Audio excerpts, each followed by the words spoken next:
supported President Trump because of his fight for justice as well.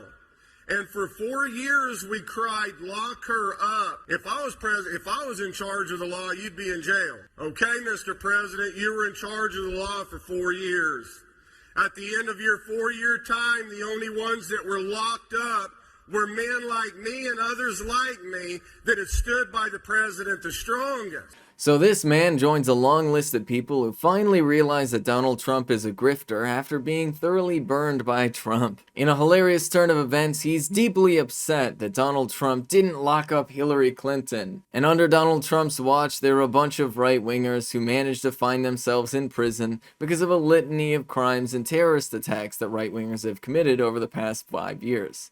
He seems thoroughly disappointed that Donald Trump didn't do enough to go out and arrest his political opponents, which I think we can all agree is a pretty good thing that didn't happen. But what he really doesn't seem to understand is the fact that when Donald Trump said things, he said things because he thought people would like it, not because he would actually do it. Donald Trump doesn't do things that people like. Donald Trump just says things that he thinks people will like. But when it came to what he was doing as the president of the United States, it was very clearly just for himself. I mean, do you remember at that rally when he said he would pay somebody's legal fees who assaulted somebody that was protesting the Trump rally? And then he turned around and said this. By paying those fees, wouldn't you be rewarding and encouraging violence?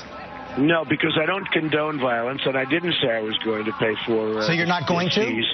No, I didn't say that. I haven't looked at it yet, and nobody's asked me to pay for fees, and somebody asked me the question, and I hadn't even seen it, so I never said I was going to pay for fees. So if Donald Trump was already willing to burn his supporters early on in his campaign, why wouldn't he burn you, buddy? I mean, seriously, how many people does Donald Trump stab in the back before you realize that he's the wrong company to keep? But, you know, Republicans are shameless, so they always turn up to support Donald Trump anyway. Like this infamous moment where Ted Cruz was seen very sadly phone banking for Donald Trump after Donald Trump literally insulted his wife and family. Hi, this is Ted Cruz calling. I was calling to encourage you to come out and vote on Election Day. This election is critical for the direction of our country, and I urge you to come out and support freedom and the Constitution and the Bill of Rights.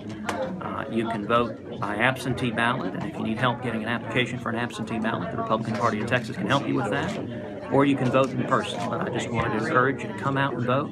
Thank you, and God bless you. You know, I thought I'd enjoy that, but I actually didn't.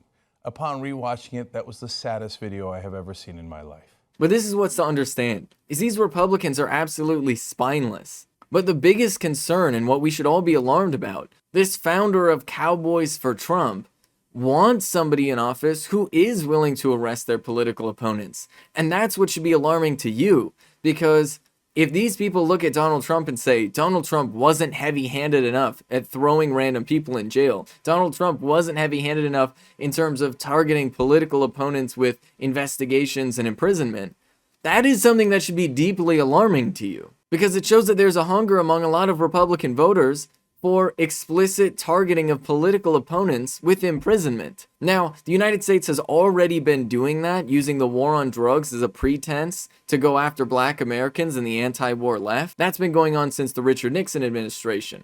The fact that they want to crank it up, however, is very, very terrifying, especially when you look at around the country how Republican states have put in laws that make it much more difficult to protest or even outright criminalize protest. And that's a terrifying reality.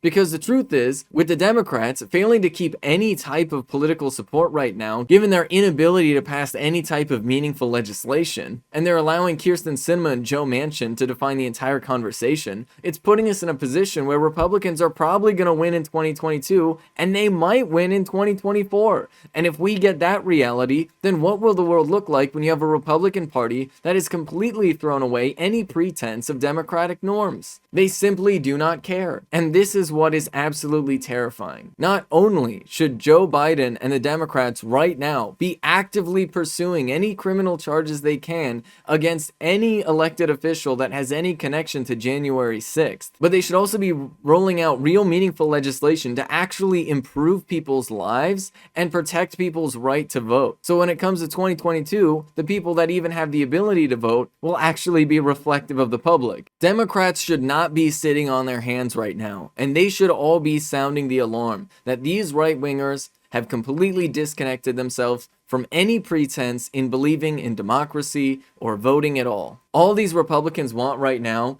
is unchallenged power and wealth. They want to get rich and get their donors rich at the expense of everybody else and the expense of anything resembling democracy.